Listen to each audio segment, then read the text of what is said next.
ഈ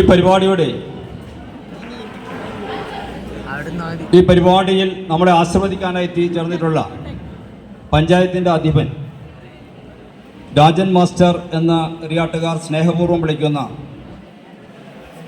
പ്രിയപ്പെട്ട KP രാജൻ അവർകൾ, നമ്മുടെ സ്ഥാപനത്തിൻ്റെ സാരഥികളായ ഭരണസാരഥ്യം നിർവഹിക്കുന്ന പ്രധാന അധ്യാപികമാർ Shrimati TV Sameena teacher, Shrimati KA Sabeena teacher, അധ്യക്ഷവേദിയിൽ ഉപവിഷ്ടരായിട്ടുള്ള നമ്മുടെ ട്രസ്റ്റിൻ്റെ ഉപാധ്യക്ഷൻ പ്രിയങ്കരനായിട്ടുള്ള MA അബ്ദുൽ ഗഫൂർ മാസ്റ്റർ, നമ്മുടെ പഞ്ചായത്തിൻ്റെ വിദ്യാഭ്യാസ മന്ത്രി എന്ന് ആലങ്കാരികമായി വിശേഷിപ്പിക്കാവുന്ന പഞ്ചായത്തിൻ്റെ ആരോഗ്യ വിദ്യാഭ്യാസ സ്റ്റാൻഡിംഗ് കമ്മിറ്റി ചെയർമാനും നമ്മുടെ സ്കൂളിൻ്റെ പൂർവ്വ വിദ്യാർത്ഥിയും എൻ്റെ പ്രിയ ശിഷ്യനുമായ പ്രിയപ്പെട്ട നജ്മൽ സക്കീർ, നമ്മുടെ ജില്ലാ പഞ്ചായത്ത് അംഗമായി പ്രക്ഷോഭിച്ചിരുന്ന ഇപ്പോൾ ഓൾഡ് സ്റ്റുഡൻസ് അസോസിയേഷൻ്റെ പ്രസിഡൻ്റായ സംസ്ഥാന ലൈബ്രറി കൗൺസിൽ അംഗമായി പ്രക്ഷോഭിച്ചിരുന്ന Shriman Naushad Kaithavalappil, higher secondary principal Shrimati Sabeena teacher, നമ്മുടെ എല്ലാം അഭിമാനമായ ഈ സ്ഥാപനത്തിലെ സാമൂഹ്യശാസ്ത്രം അധ്യാപകൻ ഡോക്ടർ K ശിഹാബുദ്ദീൻ,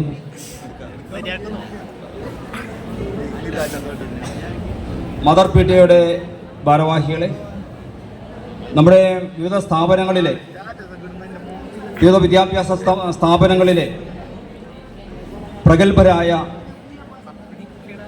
അധ്യാപകന്മാരെ, ടീച്ചർ ജില്ലയിലുടനീളം ഒരുപാട് വേദികളുണ്ടായിരുന്ന രാജൻ കോട്ടപ്പുറം ജില്ലയ്ക്ക് പുറത്തുള്ള ഒരു കലാലയത്തിൽ സംബന്ധിച്ചപ്പോൾ അദ്ദേഹം പറയുകയാണ്, അച്ചടക്കം കാരണമെങ്കിൽ അഴീക്കോട് സിരി സാഹി മെമ്മോറിയൽ ഹൈസ്കൂളിലേക്ക് പോവുക, അവിടെ വളരെ ശുദ്ധിയോടുകൂടി വളരെ ആത്മാർത്ഥതയോടെ നിലകൊള്ളുന്ന കുട്ടികളെ. ഏതായാലും വളരെ സന്തോഷമുള്ളൊരു അനർഘ നിമിഷമാണ്. സന്തോഷവും ചാരിതാർത്ഥ്യവും കൃതാർത്ഥതയും സംകീർത്തിയുമെല്ലാം അനന്തമായി സമ്മേളിക്കുന്ന ഒരു സ്നേഹ സൗഹൃദ സദസ്സ് എന്ന് ഈ സദസ്സിനെ വിശേഷിപ്പിക്കുവാൻ ഞാൻ അശേഷവും പഠിക്കുന്നില്ല. നേരത്തെ ഞാൻ കേൾക്കാതെ പോയ പ്രിയപ്പെട്ട ഡോക്ടർ K ശിഹാബുദ്ദീൻ്റെ ഭാഷണവും ഇവിടെ സ്വാഗതം മോദിയ TV സമീന ടീച്ചറുടെ ഭാഷണവുമെല്ലാം നമ്മുടെ വിദ്യാഭ്യാസ സ്ഥാപനം ഈ ജില്ലയിലെ തന്നെ വിദ്യാഭ്യാസ അനുഭവമണ്ഡലത്തിൽ വഹിക്കുന്ന സീമാതീതമായ പങ്കിനെക്കുറിച്ച് പരാമർശിക്കേണ്ടായി. ജില്ലയിൽ എന്ന് പറയുമ്പോൾ അത് ഒന്ന് താത്തിക്കെട്ടലാകുമ്പോൾ ഒന്ന് സംശയമുണ്ട്. നേരത്തെ ഇവിടെ ISRO ആസാദി സാറ്റ് ലോഞ്ച് ചെയ്തപ്പോൾ നമ്മുടെ 10 കുട്ടികൾ അതിൽ വഹിച്ച പങ്ക് ഇവിടെ പറയുകയുണ്ടായി. ഇല്ല പ്രിയപ്പെട്ട മക്കളെ, നിങ്ങൾ തീർച്ചയായിട്ടും നാളുകളിൽ അഭിമാനപൂർവ്വം പറയണം, ഇന്ത്യയുടെ ISRO ആസാദി സാറ്റ് ലോഞ്ച് ചെയ്തപ്പോൾ അന്ന് അവിടെ പഠിച്ചിരുന്ന കുട്ടികളായിരുന്നു ഞങ്ങൾ എന്ന് പറയണം എന്നാണ് എനിക്ക് തരുണത്തിൽ സ്നേഹപൂർവ്വം ഉത്ബോധിപ്പിക്കുവാനുള്ളത്. പല കുട്ടികളുടെയും ആത്മകുറിപ്പുകൾ, അവരുടെ ആത്മലേഖനങ്ങൾ വായിക്കാൻ സൗഭാഗ്യമുണ്ടായിട്ടുള്ളയാളാണ് ഞാൻ. അവരിൽ പലരും അവർ പഠിച്ചിരുന്ന കാലഘട്ടത്തിലെ ശ്രേഷ്ഠ വ്യക്തിത്വങ്ങളെക്കുറിച്ചും വിദ്യാലയം കൈവരിച്ച നേട്ടങ്ങളെക്കുറിച്ചും എല്ലാം പറയുകയുണ്ടായി. മറ്റൊരു നേട്ടം കൂടിയുണ്ട്, ഒരുപക്ഷെ ഇവിടെ പറയാതെ പോയതാകാം. ലോക ഗവൺമെൻറ് എന്നൊക്കെ വേണമെങ്കിൽ വിശേഷിപ്പിക്കാവുന്ന ലോകത്തിലെ 156 രാഷ്ട്രങ്ങളുടെ പങ്കാളിത്തമുള്ള യുണൈറ്റഡ് നേഷൻസ് ഓർഗനൈസേഷൻ്റെ സ്കൂൾ വിങ് എന്ന് വിശേഷിപ്പിക്കാവുന്ന യുണൈറ്റഡ് സ്കൂൾ ഓർഗനൈസേഷൻ്റെ അംഗീകാരമുള്ള കേരളത്തിലെ ഏക വിദ്യാഭ്യാസ സ്ഥാപനം ഏതെന്ന് ചോദിച്ചാൽ എന്തെന്ന് ഉത്തരം പറയുക. നമ്മുടെ വിദ്യാഭ്യാസ സ്ഥാപനത്തിന് മാത്രമാണ് യുണൈറ്റഡ് സ്കൂൾ ഓർഗനൈസേഷൻ്റെ ആധികാരികമായ അംഗത്വമുള്ള വിദ്യാഭ്യാസ സ്ഥാപനം എന്നുള്ളത് പ്രിയപ്പെട്ട മക്കളെ നിങ്ങൾ അറിയണം. കഴിഞ്ഞ വർഷം വടക്കിഴക്കൻ സംസ്ഥാനമായ ഗോഹട്ടിയിൽ, വടക്കിഴക്കൻ സംസ്ഥാനത്തിൽ ഉൾപ്പെട്ട ഗോഹട്ടിയിൽ നമ്മുടെ കുട്ടികൾ ദേശീയ തലത്തിൽ തന്നെയുള്ള ഒരു കോൺഫറൻസിൽ സംബന്ധിച്ചു എന്നുള്ളതും ചേർത്ത് വായിക്കുമ്പോൾ സന്തോഷം വരുന്ന ഒന്നാണ്. തീർച്ചയായിട്ടും നമ്മുടെ നേട്ടങ്ങളെക്കുറിച്ച് ഓർത്ത് നമ്മൾ എത്രമേൽ അഭിമാനം കൊള്ളുന്നു എന്ന് ആത്മപരിശോധന നടത്തേണ്ട സമയം കൂടിയാണ്. ഇത് തുടക്കം മാത്രം. തീർച്ചയായും നമ്മുടെ വിദ്യാഭ്യാസ സ്ഥാപനത്തിന് മുൻകാല നേതാക്കളുടെ, മുൻകാല ഭാരവാഹികളുടെ, പ്രിയങ്കരനായിട്ടുള്ള doctor P A Muhammad Sayyid, പ്രിയപ്പെട്ട എ മുഹമ്മദ് ഇക്ബാൽ സാഹിബ്, ഇപ്പോഴത്തെ മാനേജർ ഡോക്ടർ പി എ ഫസലുടക്, മുൻ മാനേജർ കെ എം അൽത്താഫ് അവർ, ഇവരുടെയൊക്കെ കാലടിപ്പാടുകളെ പിന്തുടർന്നുകൊണ്ട് തന്നെയാണ് ഇപ്പോഴത്തെ സമിതിയും മുന്നോട്ട് ഗമിക്കുന്നത്. ഒരുപാട് ലക്ഷ്യങ്ങളുണ്ട്. ആ ലക്ഷ്യങ്ങളുടെ പാതയിൽ തീർച്ചയായിട്ടും പ്രിയപ്പെട്ട മക്കളെ നിങ്ങൾ കൂടെയുണ്ടാക്കണം, പ്രിയപ്പെട്ട രക്ഷിതാക്കളെ നിങ്ങൾ കൂടെയുണ്ടാക്കണം, പ്രിയപ്പെട്ട ജനപ്രതിനിധികളെ നിങ്ങൾ കൂടെയുണ്ടാക്കണം എന്നാണ് എനിക്ക് തരുണത്തിൽ പറയാനുള്ളത്. ഹയർ സെക്കൻഡറി വിദ്യാഭ്യാസ സ്ഥാപനം നമ്മുടെ +1 റിസൾട്ട് +2 റിസൾട്ട് നമ്മുടെ വിദ്യാഭ്യാസ ഉപജില്ലയിൽ തന്നെ മികവാർന്ന ഒന്നാണ്. വിശിഷ്യ കോമേഴ്സ് രംഗത്ത് നമ്മൾ കൈവരിച്ച നേട്ടവും വർണ്ണനാതീതമാണ്. സ്കൂൾ റിസൾട്ടുകൾ വരുമ്പോൾ SSLC റിസൾട്ടിൻ്റെ അതേ മാറ്റ് നമ്മുടെ സംസ്ഥാനത്ത് തന്നെ പലപ്പോഴും ഉണ്ടാകാറില്ല. പക്ഷേ നമ്മുടെ വിദ്യാഭ്യാസ സ്ഥാപനം ഇപ്രാവശ്യം, നമ്മുടെ +2 റിസൾട്ട് ഇപ്രാവശ്യം സംസ്ഥാന ശരാശരിയെയും മറികടന്നു എന്നുള്ളത് തീർച്ചയായിട്ടും ആശാവഹമായ ഒന്നാണ്.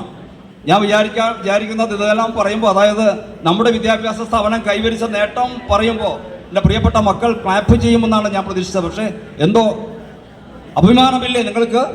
പ്രിയപ്പെട്ട സെമീന ടീച്ചറെ പോലുള്ള, അഭിത ടീച്ചറെ പോലുള്ള കർമ്മസാരഥികളുടെ പ്രൗഢോജ്വലമായ നേട്ടങ്ങൾ വഴിയാണ് നമ്മുടെ വിദ്യാഭ്യാസ സ്ഥാപനം നമ്മുടെ +1 നമ്മുടെ +2 റിസൾട്ട് ഉന്നതങ്ങളിലേക്ക് എത്തിയത്.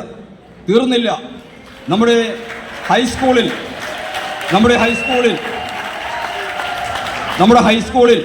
പ്രിയപ്പെട്ട സബീന ടീച്ചറുടെയൊക്കെ നേതൃത്വത്തിൽ, പ്രിയപ്പെട്ട റുബീന ടീച്ചറുടെയൊക്കെ നേതൃത്വത്തിൽ നടത്തിയ പ്രൗഢോജ്വലമായ, അതുപോലെ തന്നെ കർമ്മനിരതമായ പ്രവർത്തനങ്ങളുടെ ഫലമായിട്ട് 34 ഫുൾ A+ ലഭിച്ചു എന്നുള്ളതും തീർച്ചയായിട്ടും അഭിമാനിക്കാവുന്ന നേട്ടമാണ്. നിർഭാഗ്യവശാൽ ചുണ്ടിനും ഗ്ലാസിനും മധ്യേ നമ്മൾക്ക് 100% റിസൾട്ട് നഷ്ടപ്പെട്ടെങ്കിലും വർദ്ധിത വീര്യത്തോടുകൂടി അടുത്ത അധ്യയന വർഷം 100% റിസൾട്ട് മാത്രമല്ല, ചുരുങ്ങിയത് 50 ഫുൾ A+ ലക്ഷ്യം വെച്ചാണ് നമ്മുടെ ഹൈസ്കൂളിലെ നമ്മുടെ അധ്യാപക ശ്രേഷ്ഠർ ബഹുമാനപ്പെട്ട സബീന ടീച്ചറുടെ നേതൃത്വത്തിൽ മുന്നോട്ട് ഗമിക്കുന്നത് എന്നുള്ളത് സന്തോഷപ്രദമാണ്. നിങ്ങളുടെ എല്ലാം സപ്പോർട്ട് അക്കാര്യത്തിലുണ്ടാകണം. സഹാധ്യാപികമാരുടെ, പ്രിയപ്പെട്ട കുട്ടികളുടെ, അവരുടെ രക്ഷിതാക്കളുടെ, ബഹുമാന്യരായിട്ടുള്ള ജനപ്രതിനിധികളുടെ സഹകരണമുണ്ടെങ്കിൽ തീർച്ചയായിട്ടും നമ്മുടെ വിദ്യാഭ്യാസ സ്ഥാപനം ഇനിയും അനന്ത ഗഗനത്തോളം എത്തുമെന്നുള്ളത് അവിതർക്കിതമായിട്ടുള്ളൊരു വസ്തുതയാണ്. സുദീർഘമായ ഭാഷണത്തിൽ ഏർപ്പെടുന്നില്ല. കാലാവസ്ഥ പ്രതികൂലമാണ്. സമ്മാനം നൽകാൻ തന്നെ ഒത്തിരിയധികം സമയം വേണം. അത്രമേൽ നേട്ടങ്ങളാണ് നമ്മുടെ പ്രിയപ്പെട്ട കുട്ടികൾ കൈവരിച്ചിട്ടുള്ളത് എന്നുള്ളത് തീർച്ചയായിട്ടും സന്തോഷപ്രദമായ കാര്യമാണ്. നമ്മുടെ ക്യാമ്പസിലെ ഒരു ഹാളും നമ്മുടെ കുട്ടികളുടെ, വിജയികളായ നമ്മുടെ കുട്ടികളുടെ ബാഹുല്യം കൊണ്ട് നമ്മുടെ ഒരു ഹാളും അതിന് പര്യാപ്തമല്ല എന്നുള്ളത് കൊണ്ടാണ് നമുക്ക് മറ്റൊരു ഹാൾ എടുക്കേണ്ടി വന്നത്. തീർച്ചയായിട്ടും അതും ഒരു നേട്ടമായിട്ട് ഞാൻ എണ്ണുകയാണ്. വരും വർഷങ്ങളിൽ കുറെ കൂടി ഉന്നതമായ നേട്ടങ്ങൾ കൈവരിച്ചുകൊണ്ട് മഹാനായ KMCD സാഹിബ് തൻ്റെ ജീവിതകാലത്തുടനീളം പിന്നോക്ക ന്യൂനപക്ഷ ജനവിഭാഗങ്ങളുടെ ഉദ്ധാരണത്തിനായിട്ട് സദാ ഉദ്യമിച്ചൊരു കർമ്മയോഗിയായിരുന്നു. 1899 ആഗസ്റ്റ് മാസം 11 പിറന്ന് 1961 ഏപ്രിൽ 17 നിര്യാതനായ അദ്ദേഹം വിദ്യാഭ്യാസ നവോത്ഥാനത്തിൻ്റെ കർമ്മസാരഥിയായിരുന്നു. ആ മഹാന്റെ ഉദ്ദേശ ലക്ഷ്യങ്ങൾക്കനുസരിച്ച് നമ്മുടെ വിദ്യാഭ്യാസ സ്ഥാപനം ഇനിയും വളരണം. അച്ചടക്കത്തിൻ്റെ കാര്യത്തിൽ വെല്ലുവിളി നേരിടുന്ന ഒരു സ്ഥാപനമാണ് എന്ന് നിർഭാഗ്യവശാൽ പറയേണ്ടി വന്നിരിക്കുന്നു. അപ്പോൾ അച്ചടക്കത്തിന് എൻ്റെ ഉത്തരവാദിത്തമുള്ളവർ നമ്മുടെ വിദ്യാഭ്യാസ സ്ഥാപനത്തിൻ്റെ മുന്നോട്ടുള്ള പ്രയാണത്തിൽ അച്ചടക്കവും ഒരു ഇന്ധനമാണ് എന്ന തിരിച്ചറിവിലൂടെ മുന്നോട്ട് ഗമിക്കണമെന്ന് തരുണത്തിൽ ഏറെ സ്നേഹത്തോടു കൂടി താല്പര്യപ്പെടുകയാണ്. എല്ലാവരുടെയും ആശീർവാദത്തോടെ, അനുമതിയോടെ ഈ പ്രൗഢോജ്വല വിദ്യാഭ്യാസ സമ്മേളനം ഔപചാരികമായി ഉദ്ഘാടനം ചെയ്തതായി പ്രഖ്യാപിച്ചുകൊണ്ട് നിർത്തുകയാണ്. എല്ലാവർക്കും നന്ദി, നമസ്കാരം.